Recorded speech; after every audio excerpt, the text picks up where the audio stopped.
자, 안녕하십니까. 미술로 보는 한국 근현대 역사전, 그러니까 작가의 눈으로 본 역사라는 제목을 갖고 강의를 맡게 된 신건화라고 합니다. 자, 제가 맡은 거는 지난번에 그 전시를 할 때 이렇게 3섹터에서 해방 전후, 그 다음에 6.25 사변까지를 맡고 있어서 강의를 하는 건데요. 이게 이제 일제강점기의 그 생활상부터 해서 여러분들이 아마 전시를 보셨으면 알겠지만 좀 더 쉽게 접근하고자 그 생활상을 좀 가져왔습니다, 사진을. 그래서 같이 보면서 이해를 좀 돕기 위해서 이 사진을 좀 보는 겁니다. 이거는 일제강점기 때 그 생활상을 해서 1935년 거예요. 그래서 이 당시에 이렇게 보게 되면은 그 산의 형태라든가, 물론 산의 형태 같은 거 많이 변형되진 않지만은, 그리고 이 사람들의 그 모습이라든가 아니면은 여기 보게 되면 왜 그 집 같은 거, 아니면 이 사람들의 그 의복 같은 거를 보게 되면 그 시대의 그 상황 같은 걸 대충 알 수 있겠죠. 그리고 아마 이게 논 같은 데서 찍은 것 같아요. 그래서 이러한 것을 전반적으로 볼 때 이때 상황을 대충 이렇게 미리 짐작할 수는 아마 있을 겁니다. 그래서 이런 것이 있고요. 그 다음에 이제 오늘 이것도 마찬가지로 일제 강점기 때인데, 아마 이거는 그래도 한 1910년 이후나 이렇게 조금 될 것 같은 느낌이 들어요. 그러니까는 아마 한 가족을 찍은 것 같아요. 그래서 한 가족의 아버지랑 그 다음에 자식들이랑 손자 같은 거를 같이 이렇게 놓고선에 찍은 것 같은데, 굉장히 오래된 느낌이 드는 것을 아마 볼 수가 있습니다. 이런 것을. 그 다음에 또 볼 수 있는 것이 그 해방전 생활상으로서 이건 장례 문화를 볼 수 있어요. 그 시절에. 여기 보게 되면은 굉장히 많은 집들이 이렇게 빽빽하게 있죠. 그리고 아이들의 머리 모습이라든가 아니면은 장례에서, 요즘은 보기 힘들지만 이런 장례 같은 것들을 짓고 있는, 그리고 이 상태에서 건축 같은 것을 많이 볼 수가 있겠죠. 그러니까 이러한 것들이 그 시대의 그 생활상이라고 보시면 아마 될 겁니다. 자, 그 다음에 볼 수 있는 것이, 이건 어떤 학교 풍경인 것 같아요. 흙벽을 찍은 건데, 커다랗게 나무와 같이 해서 있는 한옥의 형태와, 그 다음에 요 2층 같은 거는 아마 학교의 2층으로 된 그런 것 때문에 만들어진 것 같고, 아마 조회를 쓰고 있지 않나 하는 생각을 들 정도로 그러한 사진을 갖고 와 봤습니다. 그리고 이거는 위안부의 모습인데요. 그러니까 조금 이따 보면 알겠지만, 지니칸이라는 그 작가가 위안부의 모습을 그림으로 그린 것이 나옵니다. 그래서 그 당시에 참혹하게 살아갔던 위안부의 모습들을 이렇게 볼 수가 있습니다. 여기 보게 되면은 얼굴이 당연히 불편하게 좀 괴로운 상태가 되고 있고, 아마 이 위안부는 임신까지 한 것을 볼 수가 있겠죠. 그래서 그 위안부들의 생활 자체를 이렇게 나온 것을 좀 볼 수가 있습니다. 자, 이제 한번 그림으로 들어가 볼게요. 이거는 지난번에 3섹터에서 봤지만 이영숙 작가의 숨이라고 하는 작업입니다. 숨이라고 하는 것은 우리가 한숨을 쉬다 아니면 이제 숨 쉬다 하는 그 숨하고 같은 얘기인데, 2019년에 한제 채색이 된 겁니다. 나라의 독립을 바라던 민중들이 독립 의지를 천명하고 무력 저항과 횃불 시위를 통해 민족의 주권을 찾으려 했던 간절한 염원을 표시한 건데, 그러니까 붉은 색깔로 해서 이런 식으로 해서 하나의 촛불 같은 것들을 해서, 촛불도 되겠지만은 하나의, 그러니까 인간으로서의 봉기하고자 하는 그런 마음을 이런 식으로 표현한 것 같습니다. 이건 이제 붉은색의 표현인데, 이 작가의 다른 표현도 있는 것이 이런 식으로 분홍 색깔인가 파란 색깔을 같이 한재 표현한 것을 볼 수가 있습니다. 그러니까는 이 봉기라고 하는 것이 한 색깔은 분명 아닐 거예요. 다양한 색깔을 붉은 색깔이라든가 아니면 파란 색깔이라든가 아니면 분홍 색깔로 해서 이렇게 표현한 것이, 이렇게 보게 되면 이게 봉기가 되어 있는 불꽃 같은 것을 볼 수가 있잖아요. 그러니까 항쟁의 의미가 굉장히 많이 들어가 있는 작품이 이영숙 작가의 숨이라고 하는 작품이라고 볼 수가 있겠죠. 자, 그 다음에 이제 볼 수가 있는 것이 지니칸이라는 사람 거예요. 김학순이라고 하는, 그러니까 최초의 위안부를 우리나라에 알린 사람이라고도 얘기를 합니다. 그러니까 이 사람 자체도 막 이렇게 위안부였었고, 사실 우리가 이 김학순이라는 사람이 이거를 알리기 전에는 전혀 이들의 삶을 알지 못했었습니다. 그래서 이러한 김학순이라는 사람 때문에 지금 굉장히 많이 이슈가 되고 있잖아요. 위안부라는 일본하고 관계 같은 것들이. 그래서 지니칸이라는 사람이 김학순이라는 사람을 2020년에 그러니까 프린트로서 만들어진 작업이라고 얘기할 수가 있습니다. 김학순은 위안부의 실상을 최초로 알린 인물이다. 그의 폭로로 잔인하고 인권이 유린된 실상을 천하에 알릴 수 있었고, 우리가 바로 알지 못했던 역사의 한 부분을 바로 잡을 수 있었다. 작가는 이 작품에서 김학순의 얼굴과 그가 폭로한 내용을 함께 담아냈다. 그래서 이러한 이유를 여러분들이 잘 알고 있듯이 또 보자면 이런 것이 있을 수 있죠. 소녀상이라고 해서 같은 위안부에서의 그런 소녀상을 이런 식으로 이제 그 조각을 한 것을 볼 수가 있는데, 사실 이러한 것이 알려지기 전에는 아마 우리 모두가 아마 그 위안부에 대한 실상을 잘 몰랐을 거예요. 그래서 이런 조각들을 같이 된 것을 볼 수가 있고요. 여기도 그 소녀의 상이 물론 지금은 이제 모자와 그 스카프를 메고 있는데, 여기 보면 여기 새가 있어요. 뭐냐면 이거는 자유를 열망하는 그들의 아마 심정을 이 새로서 표현한 것 같아요, 작가가. 그리고 이 빈 의자 같으면은 누구나 같이 앉아서 동참할 수 있는 그런 것을 표현한 것 같은데, 여기 보면 이제 김복동이라고 하는 옛날 위안부였었어요, 마찬가지로. 이 사람도 같이 와서, 그러니까는 같은 소녀를, 그러니까 그 옛날에 그 위안부 대신하는 그 소녀잖아요. 그래서 위안하는 그러한 모습 같은 것을 아마 이 같은 많은 사람들이 와서 그 한 거 사진을 찍은 것 같아요. 그래서 이런 것을 뉴스에 나가도 하는 것을 이제 볼 수가 있습니다. 그 다음 이제 볼 수 있는 것이 박경묵 작가 거예요. 요거는 이제 묵으로 그린 건데, 그러니까 무감 풍경이라 그래서 620, 620. 요게 620이에요, 요게. 잠깐만요. 요게 620이고, 요게 620이라고 하는, 이거 뭐 작가만 하는 어떤 넘버인 것 같은데요. 그러니까 2019년에 한지의 먹으로서 그림을 그린 겁니다. 근데 요렇게 보기에는 한국의 산하를 그린 거죠, 전부 다. 한국의 산하. 그것도 먹으로 농담을 표시해서, 사실 한국의 그 미술이라고 하는 것은요, 그러니까 바라보는 아름다움이 있고, 그 다음에 진하지 않은 그러한 아름다움이 좀 있고요. 그래서 그러한 것들을 잘 표현한 것이 그 박경문 작가의 그 무감 풍경이라고 얘기할 수가 있겠죠. 여기 보게 되면은 그 산 같은 것을 볼 수가 있겠죠. 그러니까 이렇게 바라보는 산이고, 요거는 밑에서 이렇게 바라보는 거죠. 그렇죠? 그래서 이렇게 왜 계곡이라든가 아니면 그런 절경 같은 것을 많이 볼 수 있는 것이 이러한 풍경이라고 얘기할 수가 있고요.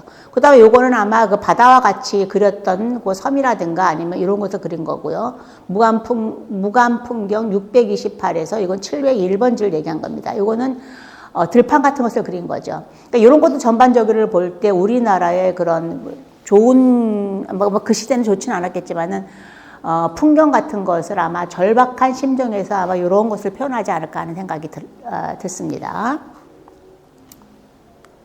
그 다음에 이제 그 시대에 굉장히 많은 작가들이 있었는데, 제가 갖고 온 작가는 이쾌대라고 하는 작가예요. 근데 이거는 이쾌대라는 사람은 이렇게 많이 알려지지 않은 이유가 뭐냐면은 월북 작가이기 때문에 많이 알려지지 않은 작가이기도 합니다. 근데 일반 미술을 전공한 사람은 다 알고 있고, 당연히. 그리고 이 사람의 작품이 좋다는 것도 다 알고 있는 것을 볼 수가 있는 거죠. 월북 화가라는 이유로 우리나라 근대 미술에서 이름이 사라졌던 이쾌대는 북한에서도 그다지 제대로 된 대접을 받지 못했다. 평양 미술계에서조차 망각 속의 작가로 외면받았던 이쾌대, 천재적인 화가였던 이쾌대는 두 개의 조국에서 이름이 지어졌다가 복권되는 과정을 거치며 그 천재성과 예술성을 제대로 조명받지 못했던 불운한 화가로 남게 되었다. 이쾌대는 경북 칠곡 출신으로 식민지 시대와 분단 시대로 규정되는 20세기 한반도의 격동을 전신으로 거친 상징적인 미술가의 하나이다. 그는 일제강점기 시절 친일 미술과 확실하게 거리를 두었고, 해방기에는 새로운 전통과 진보적인 니얼리즘의 기울을 기울였다. 그는 역사의 현장에서 늘 현실에서 비껴나지 않고 그 중심에 서 있던 화가였다.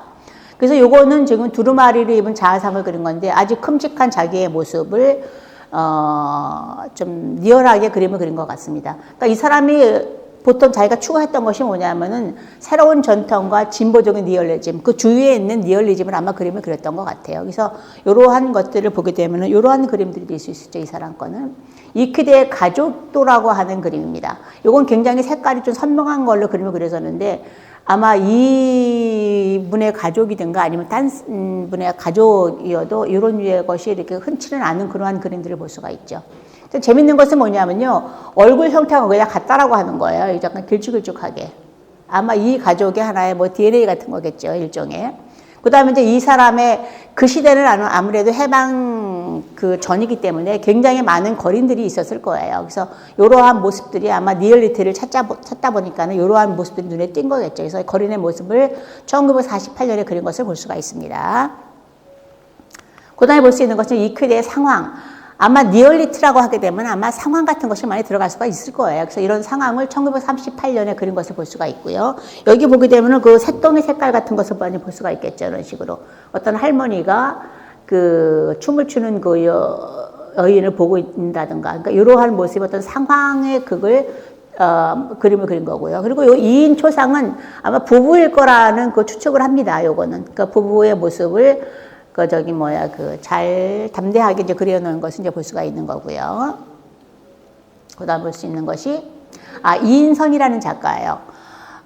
그 시대에 물론 이제 많은 사람들이 핍박을 받을 때 이 사람들은 물론 이렇게 그림 그리기가 쉽지는 않았겠지만은 그래도 그 시대에 자기 나름대로의 그림을 그렸던 작가들이 뭐 이케다라든가 마찬가지로 이인성이라든가 하는 그런 작가라고 볼 수가 있습니다.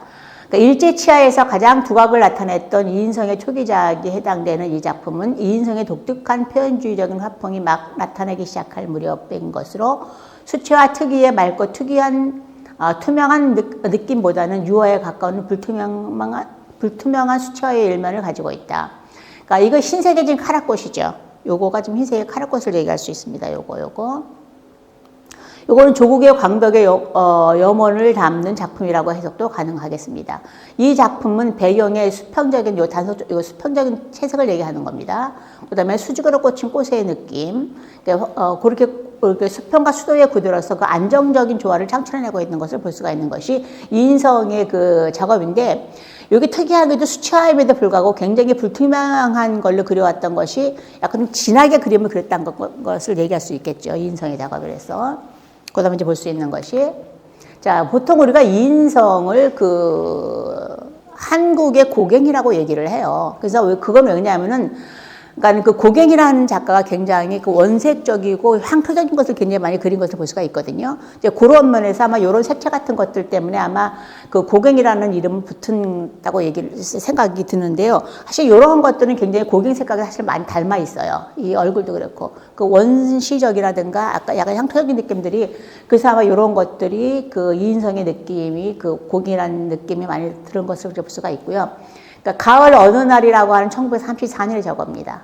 아마 이러한 것들이 축축 늘어진 거 보니까 아마 그 시대성이 같이 갖춰 있지 않은가 하는 생각이 들어요. 그러니까는 좀 이렇게 좀 밝고 새싹이 아니라 이렇게 축축 늘어진 그 가을의 느낌 같은 느낌이 드는 것이 아마 그 시대의 우리나라를 좀 이렇게 추측하지 않나 하는 그러한 느낌이 드는 것이 이 가을 어느 날이라는 작업이라고 볼 수가 있겠죠. 그 다음에 이제 아리랑 고개라고 하는 고개는 막 우리가 이제 흔히 그 한국에서 많이 볼 수 있는 그런 고개가 아마 아리랑 고개라는 걸 많이 들어보셨을 거예요. 그러한 것을 이런 식으로 그림을 그렸고요.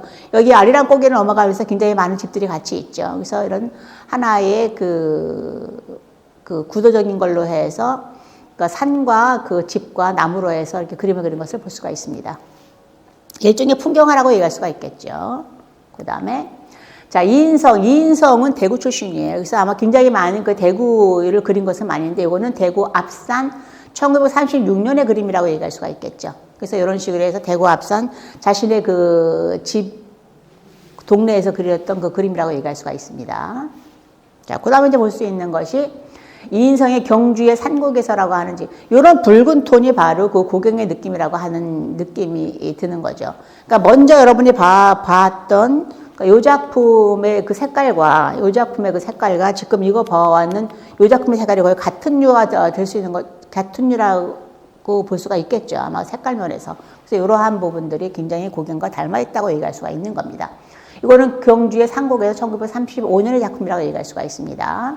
자, 그 다음에 볼 수 있는 것이 나혜석이라는 작가를 이제 볼 수가 있는데 아마 우리나라 최초의 여성 작가라고 얘기할 수가 있습니다. 근데 그리고 이 나혜석이라는 사람은 굉장히 많은 그 수식어가 이렇게 따라다니는 것이 있는데 이 사람은 우리나라 최초의 여성 서양화가, 그 다음에 우리나라 최초의 여성 일본 유학생, 그리고 우리나라 최초의 이혼녀, 우리나라 최초의 유럽 여행을 한 여성, 그녀를 수식하는 말들이다. 이처럼 나혜석은 우리나라 근대화 시기에 대표적인 신여성이라고 해도 잘못된 표현이 아니다. 무엇이든지 몸소 실천해 보여주었다. 그러니까 여성 작가는 많지 않죠. 아무래도 많지 않은데, 그러니까 우리나라 최초 이 사람이 지금 나혜석이라는 여자예요.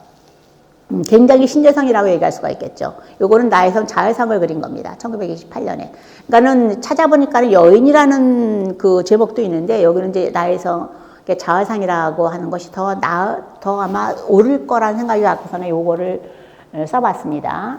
그래서 그 서양에서도 보게 되면 그 여성 작가가 그렇게 많지는 않죠. 그러니까 15세기에 그 칸델리스키라고 하는 그 요한의 목을 베고 있는 그 사람 있고, 그 다음에 또 누가 있냐. 까메 클로델이라고 하는 그 까메 클로델 같은 사람은 로댕의 연인이라고 알고 있지, 사실 개인적으로 누구라고 이렇게 생각하지는 않잖아요. 그렇지만 여러분들이 혹시 까메 클로델의 작업을 알려면은 그 파리에 있는 로댕 박물관을 가시게 되면 까메 클로델의 그 스케치가 굉장히 많습니다. 에스케스 같은 그 조그만 작업들이 같은 것이. 그리고 그 사람이 그 로댕을 사랑한 결과가 굉장히 많은 그 슬픔을 갖고 3, 40년 동안 그 요양을 해서 갇혀서 상을 했다가 그걸 저기 삶을 마감을 하거든요. 그러니까 여인의 문제는 뭐냐면은 남자한테 올인을 한다는 거예요. 근데 전체 남자들은 여자한테 올인을 안 하거든요. 그런 면에서는 굉장히 많이 그 마이너스가 된 작가가 바로 까미 클로델이라는 작가가 있었고, 그 다음에 이제 프리다 칼로라는 작가가 있었죠. 프리다 칼로는 개인적으로 굉장히 많은 그 자신에 대한 모습을 많이 그림을 그렸는데, 그 사람이 아마 교통사고를 입지 않았으면 아마 그런 작업이 나오지 않았을 거예요. 근데 그러한 작업들과 같이 자기의 삶과, 그 다음 그 사람도 마찬가지로 디에고라고 하는 남자가 있었어요. 그게 문제라는 겁니다. 항상 보게 된 그 남자가 연결되는. 근데 이제 약간 까메 클로데라고 그 프리다 칼로는 틀린 점이 뭐냐면은, 까메 클로데는 거의 모든 것을 로댕에 관련돼서 나온 것이 굉장히 많아요. 그렇지만은, 프리다 칼로는 그래도 자신의 그림을 많이 그렸던 사람이 프리다 칼로라고 얘기할 수가 있습니다. 그래서 이 나혜석은 굉장히 많은 삶을 거쳐가면서 자신의 삶을 그래도 살아간 사람의 발이 나혜석이라고 얘기할 수가 있습니다. 그러니까 이거죠, 나에서. 여러 가지 작품 활동을 통해서 많은 여성들의 자각을 일깨웠으며 여성 운동과 그에 따른 편견을 바꾸는데 많은 공헌을 했다라고 얘기를 할 수가 있습니다. 자, 이건 개성에 있는 선주교회를 그림을 그린 겁니다. 그래서 이렇게 선주교의 모습을 볼 수가 있었고요. 우리가 지금은 이 선주교가 북한에 남아있기 때문에 잘 알 수가 없겠지만은 이런 그림을 통해 보면서 선주교의 모습을 대충 이렇구나가 알 수가 있는 거죠. 이 사람 색깔 같은 것도 그렇고 아마 이 시대에 그렇게 그 유화가 많지 않았기 때문에 아마 이런 그림 같은 거리 뭔가 좀 못 그린 그림 같은데도 그 시대 최초이기 때문에 이러한 작가들이 지금 이렇게 이제 많이 이야기가 되고 있는 듯합니다. 이런 같은 건 굉장히 세련된 그림이라고 얘기할 수가 있겠죠. 시골 풍경. 그리고 이 그림과 이 그림과 비교를 하게 되면 이건 참 그린 게 굉장히 어설퍼요. 그림 자체가. 그렇지만 이거는 굉장히 세련되고 완성된 느낌이 많이 드는 것이 이 그림이라고 얘기할 수가 있겠죠. 그 다음.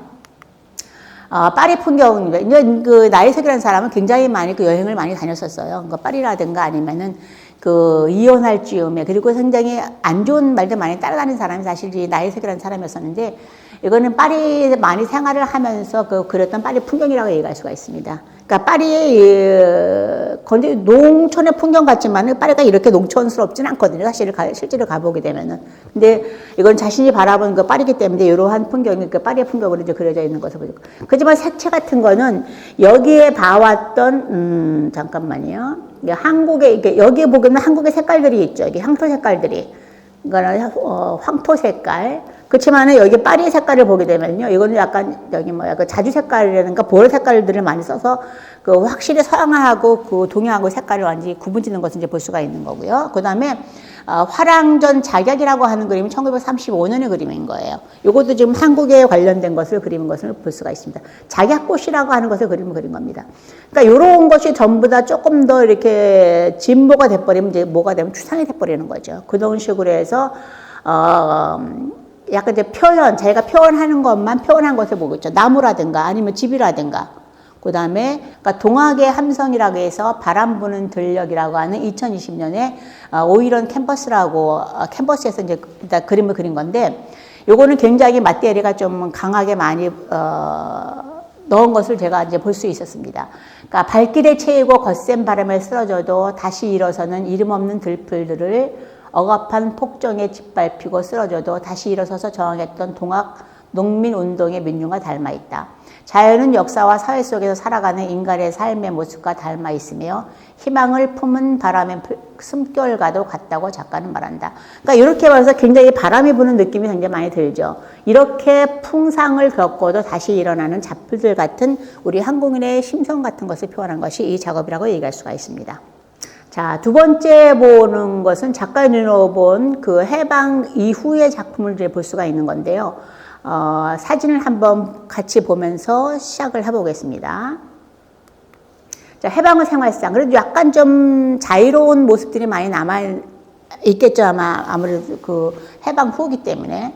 그래서 이러한 모습들과 그 아기를 얻고 가는 그 어떤 어머니의 모습이죠. 그렇지만 이제 힘들게 생활하는 것은 아마 해방 전이나 후이나 별 차이는 없었을 거라는 생각이 들어요. 정신적인 자유로움은 아마 있었겠죠. 이것도 보게 되면 해방의 생활상에서 아마 여기가 거의 뭐 인사동 정도가 되는 것 같은 느낌이 들어요. 그래서 서양인들과 그 동양인들의 그 모습이 같이 어우러지는 것을 볼 수가 있는데, 이 서양인들의 모습과 여기 동양인들의 모습이 있잖아요. 근데 여기에 그 중간에 서양도 동양도 아닌 그러한 모습을 갖추는 것이 아마 그 근대에서 이제 현대를 접어드는 그 과정이 아닌가 하는 그 생각이 드는 것을 볼 수가 있습니다. 굉장히 자유로운 모습들을 볼 수가 있겠죠, 아무래도. 그리고 여기도 그 어머니의 모습도 굉장히 뭐랄까 좀 이렇게 밝은 모습의 그 힘들지만 밝은 모습을 볼 수 있는 것이 이 시대의 그 모습이라고 볼 수가 있고요. 그리고 이제 이것도 이제 그 해방 직후의 모습인데, 역시 가난한 사람은 해방 전이나 마찬가지로 그 가난한 모습을 볼 수가 있는 것이 이 시대의 모습이라고 볼 수가 있습니다. 그 다음에 해방 직후의 모습을 볼 수가 있겠죠. 이런 식으로. 굉장히 들떠 있고, 뭐 즐겁고, 기쁘고, 뭐 만세 부르고 이제 이렇게 했겠지만은, 실제로 살아가는 삶은 굉장히 팍팍한 느낌이죠. 그래서 가난한 삶이었으니까요. 자, 여기서 보게 되면 이제 박경문 작가 것이 나오는데, 사실 요거는 4.3에 들어가야 사실 맞는 건데, 제가 이때쯤 가져왔습니다. 자, 무감, 4843 제로라고 하는 그 제목을 갖고 있습니다. 2020년 거고 한지의 목 아크릴로 그림을 그린 것이라고 볼 수가 있겠죠. 1943년 이후 일본군에 의해 제주도민의 무차별 노동력 착취와 학살이 자행되었다. 이를 피해 주민들이 살던 동굴인 다랑시굴 입구에 불을 피워 여기에 질식시켰던 제주도 4.3 사건 중 한 사건을 모티브로 표현한 추상 작업이다. 과거에 우리 정부가 자행한 수치스러운 역사에 대한 경종을 울리는 작업이다. 이거는 아마 이 다랑시 굴이라고 하는 그 말만 들어도 굴 입구라고 하는 느낌이 싹 들죠. 그걸 이런 식으로 추상으로 그런 것, 굉장히 뭐랄까 단순하지만은 그 뜻하고자 하는 것을 제대로 표현해 준 것이 이 작품이 아닌가 싶은 생각이 들어요. 그러니까 요거는 이런 식으로 이제 그 한지의 먹으로 그림을 그렸지만은 여기에 보면 좀 더 정확한 그 채색을 한 것을 볼 수가 있겠죠. 이것도 마찬가지로 박경묵 작가의 무감이라고 하는 작업이고요. 2020년에 한지의 먹, 그러니까 요 색깔 같은 것은 아크릴로 그림을 그렸던 거죠. 요거는. 이거는 거의 다 아크릴이라고 얘기할 수가 있겠죠. 사실 요거랑 요거는 차이가 좀 있는 것이 뭐냐면 요거는 거의 다 먹이의 그림이죠. 이런 것들은. 그죠? 한지에 먹을 딱 그린 것을 보고, 그리고 요거는 뭐냐면은, 그러면 아크릴을 그린 것이 표현이 됩니다. 여기. 그래서 굴의 느낌이, 그러니까 이 굴에다가 이제 뭐 연기를 피워가지고 그 제주도민이 들어가 있는 거를 아마 끌어내는 이러한 그 사태들이 있었던 것이 그 4.3 사건이 아닌가 싶어요.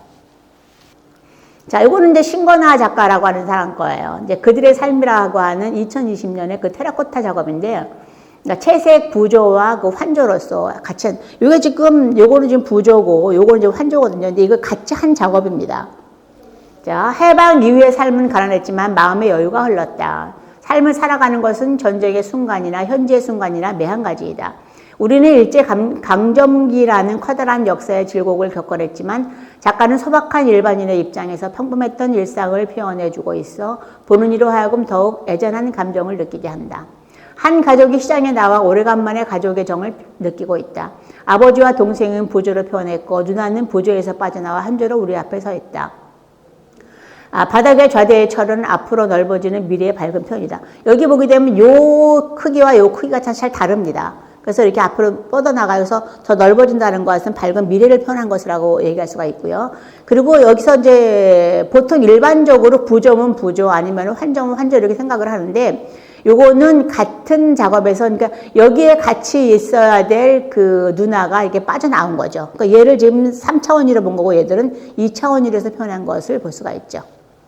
자, 그 다음에 이 같은 작가로서의 표현한 것이 그들의 삶이라고 하는 그 마더 2020년 테라코타에 채색을 한 것입니다. 그 엄마의 푸근한 모습을 이런 식으로 표현한 것을 볼 수가 있고요. 그리고 약간 익살스럽게 이렇게 발가락이 이렇게 딱 들어가 있는 게 있죠. 그러니까 엄마도 한 부분으로는 굉장히 익살스러운 면이 있는 것을 이제 볼 수가 있는 거죠. 그리고 이제 찰나의 시간이라 그래서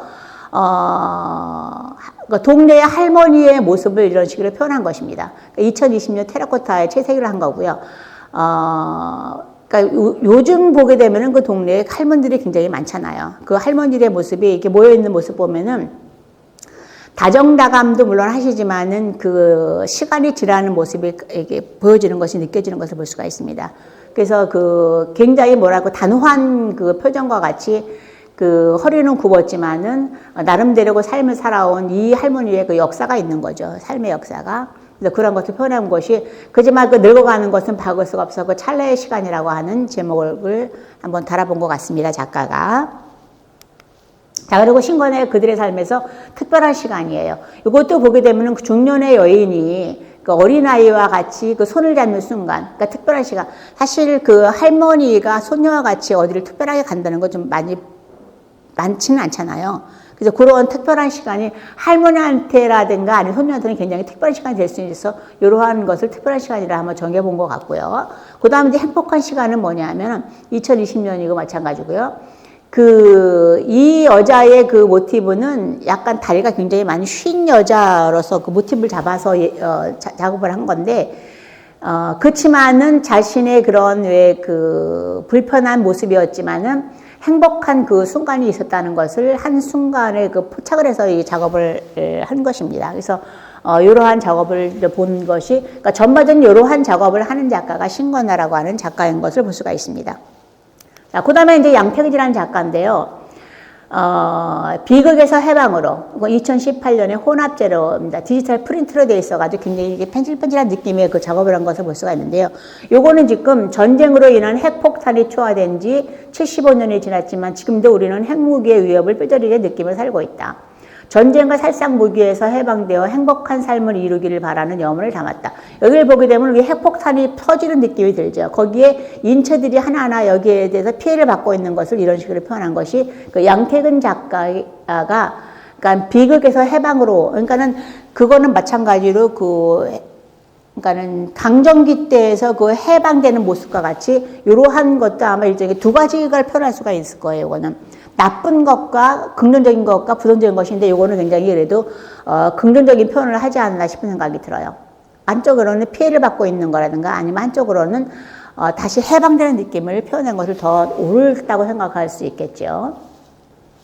여기도 보면은 해방되어 행복한 삶을 이루기를 바라는 염원을 담았다라고 하는 작가의 멘트도 있습니다. 자, 그 다음에 양태근 작가의 환이라고 하는 작업이에요. 2019년에 혼합재료로서 디지털 프린트에다 한 겁니다.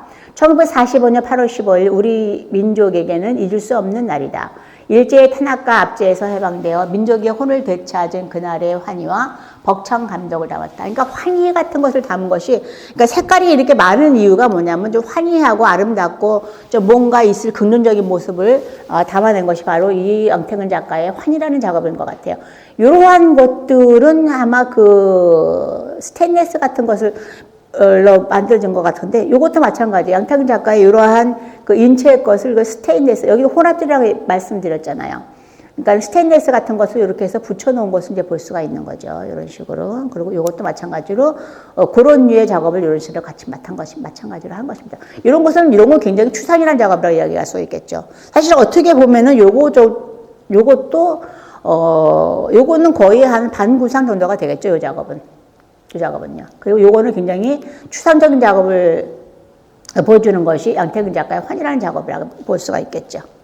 자, 그 다음에 이제 볼 수 있는 것이 이 시대에 많이 활동한 작가로서 여러분이 잘 알고 있는 이중섭 작가예요. 이 작가는 굉장히, 그러니까 좀 얘기를 하자면은, 불운한 작가라고 얘기할 수가 있겠죠. 물론 이제 잘 살았어요. 어릴 때는. 잘 살았었는데, 그리고 일본 그림을 그리면서 일본 유학까지 갔다 왔었어요. 근데 일본 유학에서 김남덕이라고 하는 여성을 만나죠. 그러면서 일본 유학 갔다 와서 다시 남덕이도 다시 한국으로 들어와서 결혼을 해서 아이도 낳고 다 살았는데 이제 6.25가 터진 거예요.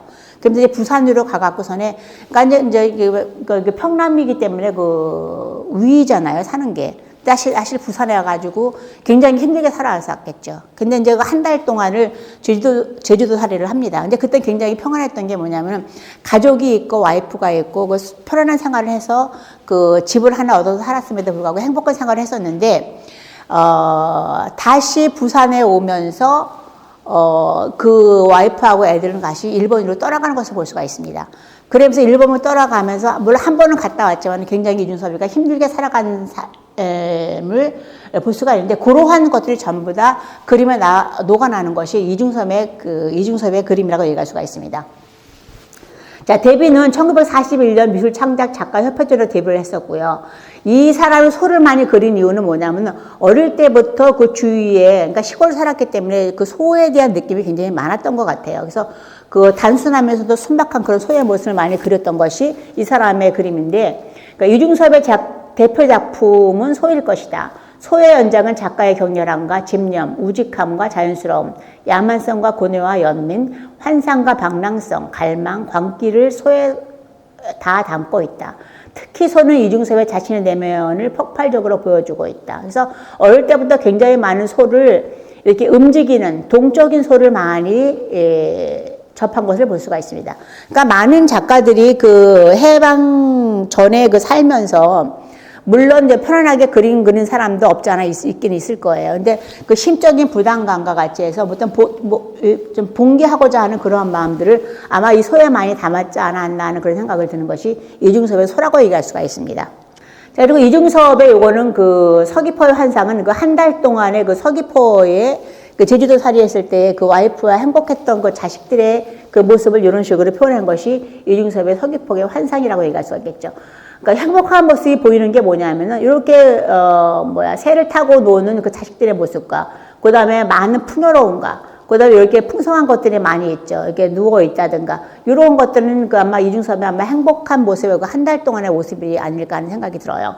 그 다음에 길 떠나는 가족 같은 것을 보게 되면은 이때도 마찬가지로 제주도에서의 그 생활에서 같이 있는 그 가족의 생활, 마찬가지로 소가 끌고 있죠. 그래서 와이프와 자식 둘에 이렇게 끌고 있는 자신의 모습을 1954년에 그린 것을 이제 볼 수가 있습니다. 이중섭의 물고기와 아이들, 1950년대 그림을 그렸던 건데 굉장히 많은 그림에서 그 아이들과 물고기를 많이 볼 수 있는 것이 이중섭의 그림의 하나의 특징이라고 얘기할 수가 있습니다. 그 이 아이들은 뭐냐면은 이중섭의 그 아이들, 자식들의 모습들을 많이 그린 것을 볼 수 있고요. 이 물고기라든가 이런 새 같은 모습들은 아마 행복의 모습으로 그려진 것이 아닌가 싶은 생각이 들기는 하네요.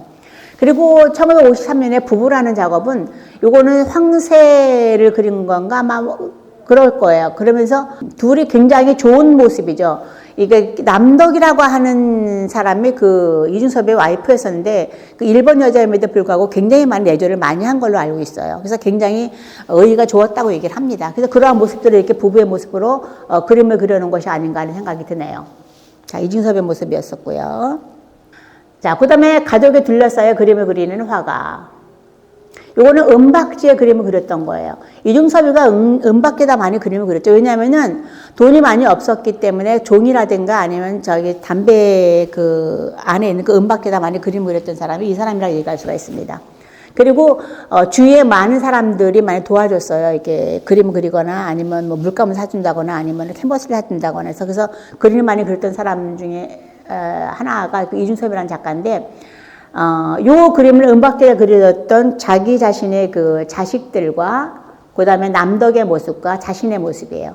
그러니까 가족에 둘러싸여 그림을 그리는 화가가 바로 이 화가죠. 그러면서 아들 둘에 아들들, 요거 다 아들들의 모습이에요. 이 개 모습이라든가 이런 것들이라든가 이게 피쉬 물고기 같은 것들은 이거를 아마 그 자기의 그 생각에서는 제주도에서 생활이 아닌가 싶은 생각이 들어요. 그때가 가장 행복했던 그 이중섭의 그 생활이라고 얘기할 수가 있는데, 그 이중섭 씨가 그 제주도에서 갔다 오면서 한 달 동안인가 다시 그 부산에 살면서 이삼덕이 아이들 데리고 일본에 가버리는 게 나오거든요.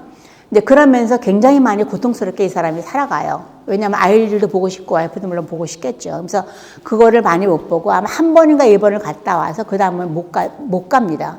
그러면서 굉장히 그리워하면서 삶을 살아갔던 사람이 이중섭이라는 사람이라고 얘기할 수가 있습니다. 그 다음에 박수근이라는 작가예요. 이 사람은. 이 박수근은 스승이 없는 사람으로서도 유명합니다. 그 다음에 이 사람은 사실 그림만 그리다가 살다간 사람인데 어려운 환경에서 그림을 그렸음에도 불구하고 아마 나중에는 그 미군 부대에서 초상화를 그리는 작업을 해가지고 조금 아마 그 과정에 조금 더 편안했던 시기가 좀 있긴 했는데 아마 일반적으로 굉장히 힘들게 그렸던 사람 중에 하나인데요. 그래도 상당히 와이프를 잘 얻어갔고 그 옆집에 살던 그 부잣집 복순이라는 사람이었었는데 그 집에서는 굉장히 반대를 했었대요. 너무 가난한 작가이기 때문에. 그렇지만은 이 복순이라는 사람은 자기가 이 사람을 도와줘야 된다고 하는 생각과 사랑하는, 물론 서로 눈이 맞아서 사랑을 했겠죠. 그러면서 그 박순한테 시집을 와갖고서는 굉장히 많이 도움을 작가가 준 사람이 바로 이 박숭이란 작가예요. 서양화가고요. 본가는 밀양이며 호는 미석이다. 그러니까 조선 미신 전람회에 입선을 함으로써 이제 그 미술가로서의 꿈을 많이 크게 되는 것을 볼 수가 있는데, 이 사람은 조선 미술 전람회에 특선인가 한 번 하고 거의 다 입선 정도를 많이 했었죠. 그리고 스승과 혼자 그림을 그렸기 때문에, 그러니까 전람회에 이렇게 내각선에 굉장히 많이, 그러니까 뭐 이렇게 입선되고 이런 것을 굉장히 좋아했던 것 같아요. 제가 보기에는 이게 책을 읽어보니까는. 그러니까 회백색을 주로 쓰면서 단조로우나 한국적인 주제를 소박한 서민적인 감각으로 다룬 것을 볼 수가 있습니다. 인간의 선함과 진실함을 그 다음에 그 시대의 일상을 정확하게 그렸다. 이 사람의 그림을 보는 포인트는 이 사람의 그림은 마티에일이에요. 그러니까는 전무후무하게 그 시대에 이런 식으로 그림을 그렸던 사람은 단 한 명도 없다라고 하는 거죠. 그러니까 마티에일이라는 게 뭐냐면은 이 캔버스 화면에다가 덧칠을 계속 하는 거예요. 덧칠을 해가지고 이렇게 거친 느낌이 나타나게 하는 것을 이 마티에일이라고 얘기하는 건데, 여기에다가 주위에 있는 여인의 모습들, 나무의 모습들을 주로 그렸던 사람이 이 박수근이라는 작가죠.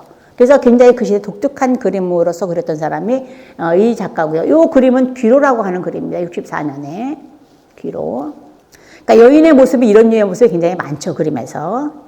자, 그 다음에 박수근. 나무와 두 여인이에요. 이렇게 여인. 왜냐하면은 그 박수근이가 뭐 직장을 다니거나 이러진 않았기 때문에 주위에서 보았던 것들이 여인들의 모습이 굉장히 많았던 거예요. 아이를 업은 여인이라든가 뭐 머리에 이고 뭘 가는 여인이든가. 그 다음에 많이 보았던 것이 나무 같은 것이 있는 것이 이 박수근이라고 얘기할 수가 있는 거죠. 자, 그 다음에 아기를 입은 소녀. 이거는 자기 딸이 자기 동생을 업은 그런 것을 그림을 그렸다고 얘기를 해요. 그러니까는 박수근 씨의 그 그림을 보게 되면은 그 여인들의 모습이 자기 와이프라든가 아니면 자기의 아이들, 딸이라든가 아니면 아이들의 모습이 굉장히 많이 남아있는 것을 볼 수가 있습니다.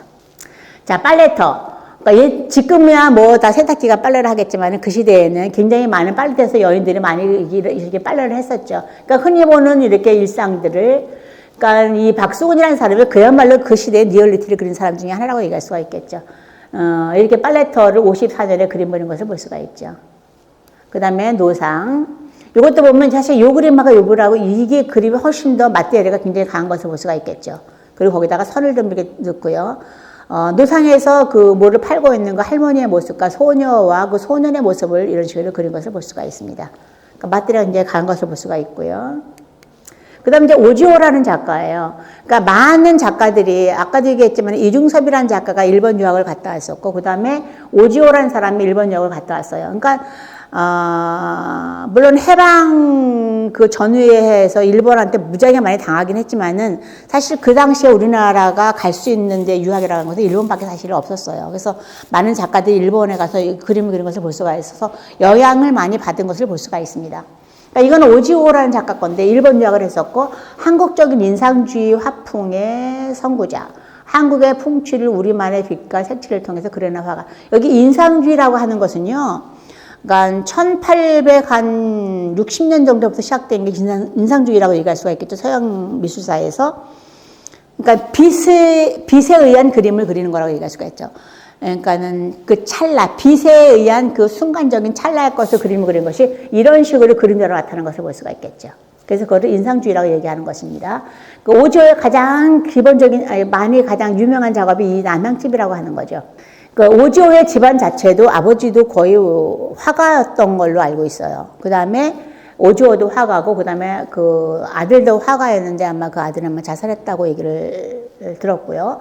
그래서 이런 남향집을 이렇게 그림을 그린 것을 볼 수가 있는 거죠. 여기 보게 되면 그 빛에 의한 것이 확실하게 나타나는 것을 볼 수가 있겠죠. 이런 식으로. 그래서 아마 이런 류의 그림 때문에 이 오조라는 사람을 한국적인 인상주의 화풍의 작가라고 얘기를 할 수가 있는 것 같아요.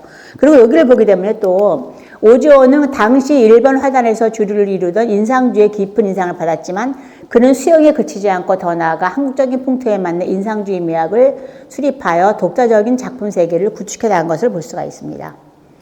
자, 여기도 보면 추경이라고 하는 것이 있죠. 그러니까 가을 풍경의 그림을 이렇게 그림을 그린 것입니다. 이것도 보게 되면 뭐랄까 그 후기 인상주의는 세잔드라는 작가가 있거든요.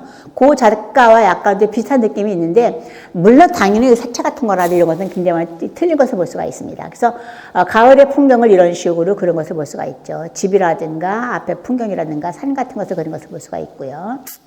그 다음에 이제 오조의 부도. 이것도 보면, 그러니까 순간적인 찰나를 그린 것을 볼 수가 있습니다. 움직이는 느낌을, 그러니까 인상주의 가장 기본적인 느낌이 이런 느낌이에요. 그러니까 순간적인 찰나를 그렸다고 얘기할 수가 있겠죠. 오조의 부도. 그러니까 빨리 그린 거친 그림이라고 얘기할 수가 있습니다. 자, 그 다음. 자, 오조의 그 사과밭. 이것도 이게 뭐 바람에 휘날리는 그 사과의 느낌, 꽃의 느낌이 이렇게 딱 드는 것을 볼 수가 있겠죠. 1937년 작업입니다. 그 다음에 잔설이라고 하는 것도, 여기도 보게 되면 이렇게 잔설로 해서 그림자의 느낌이 이렇게 보이죠. 그래서 이런 것 때문에, 그러니까 인상주의를 다시